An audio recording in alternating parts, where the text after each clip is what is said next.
Is this a flash in the pan that people forget about come January? Well, look, you were at the Occupy Wall Street stuff. How long did that last for? Well, not only that. 4 months. And then by like February, the protests were a tenth of their size, and then Yeah, everyone moves on. Listen, I know. I don't think that it's everyone moving on. This kind of stuff, this sentiment is built on Occupy. It's built on that's true too. It's the same people involved. okay, but true question. If Luigi was not good looking, would anyone care? Oh, good question. I No. do think so. They don't care about the crime as much as they care about the person because he's handsome. John Bonet, they didn't care much about the crime, they cared about the victim. I don't know, man. George Floyd was not that pretty, and that still set was up a just- bunch of yeah, Yeah, riots and but Chauvin. stuff. It was But I mean, I understand what you're saying there. That the charisma of the actual shooter might have something to say. Big difference, But I have felt like, and I continue to make the argument regularly, that there is a sentiment in the U.S. that is illiberal. We have a big communist problem in the U.S. and there are people that are essentially making, class dynamic arguments or class conflict arguments. This is totally about class dynamics. That's 100% true. His case is very strange. I was talking on the way here. It's strange because He might be the guy. You don't think so? But even His lawyer said they've so far been presented no evidence that he's actually the guy who there's no evidence tying him to New York. I'm not saying I believe that's true. The lawyer could be just saying that for obvious reasons, but also the police reported that this guy wasn't even on their radar or list when he was actually apprehended. Why did he have to show an ID to McDonald's? No, they called the did. cops. They called the cops on him, and the cops came in. Show me your ID. McDonald's. So the cops asked. Yeah, him, like, okay, who are it you? wasn't Show a me your McDonald's ID. worker. Okay, so someone told me. But why? I have a second cousin who how did looks they just like recognize him. Yeah, I don't know. All Italians from Southern really look like semi-related to that guy. I think that here's what's weird. He was from a super wealthy family, right? I don't think he was denied any services. That's the whole argument. Like, he was denied a service, therefore he became a vigilante. I never have heard of him being denied a service. I heard that he got back surgery that is notoriously ineffective. Like, you get it and maybe it'll work, maybe it won't. And his didn't work out, and so he blames the insurance company. No, yeah, you know that he's an incel, right? He can't have sex, which also makes no sense because he's so built, he's so jacked. How can you lift weights and not have sex? That's why I think it's Let her get on top. It's not that much work. I mean, seriously, that doesn't make any sense. A lot of things in his narrative don't make sense. Someone reported, so it's like a guy who knows him says that his back pain was so bad that he couldn't be intimate. I read that was like a roommate or something. I'm just like clarifying for the audience. No, I mean, I get it, but like at the same time, a lot of things in the whole story just are very strange. It could be really simple. Like, the thing about incels is that there was some interview a while ago with a guy who was an incel, and he was an average-looking guy, and he was like, "It's just impossible for us to be intimate with women, blah blah blah."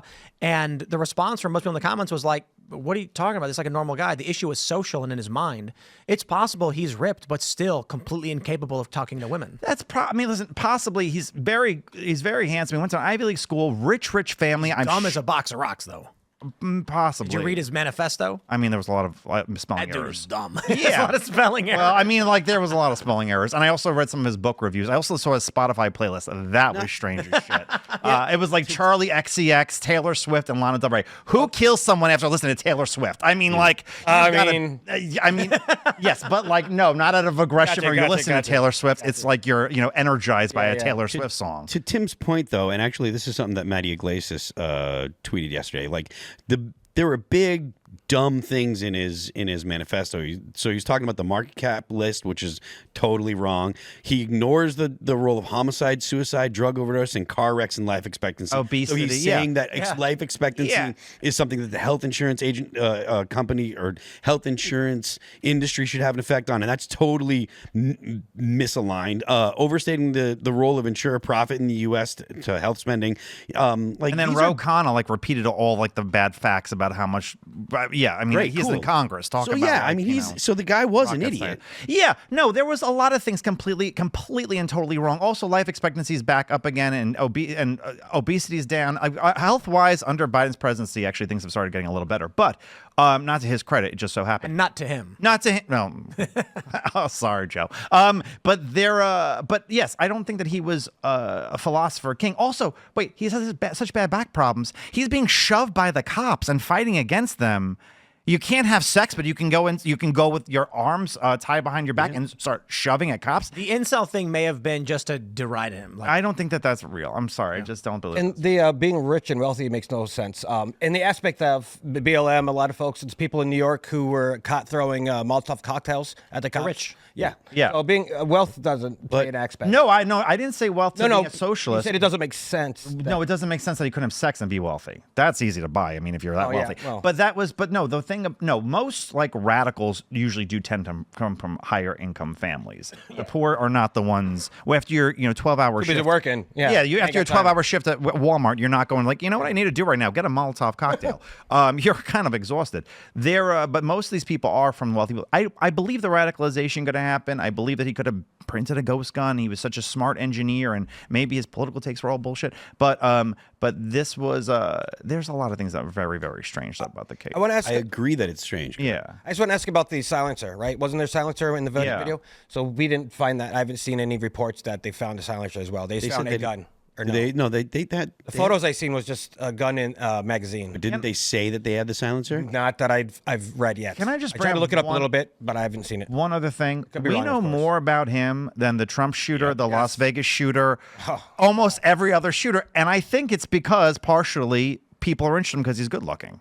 I don't think that they cared. I think that has driven a lot of attention in this case where, I wasn't alive during you're Ted projecting. Bundy.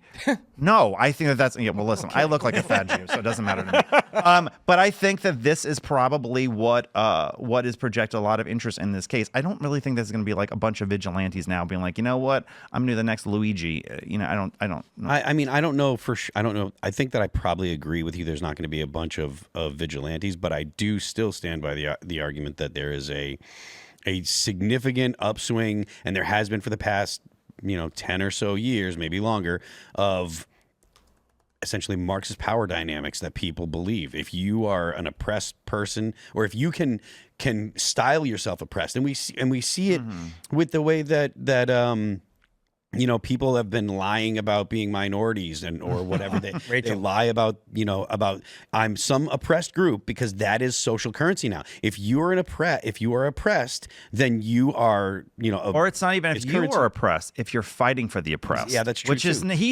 this guy's not No. oppressed. Like he's No. not oppressed, but he's fighting for the oppressed, which makes him an ally or whatever the hell they call it. And that dynamic, that essentially, that again, Marxist power dynamic, is something that is really, really prevalent probably in Gen Z and maybe some younger millennials probably Yeah. too. I mean, and it's a poison.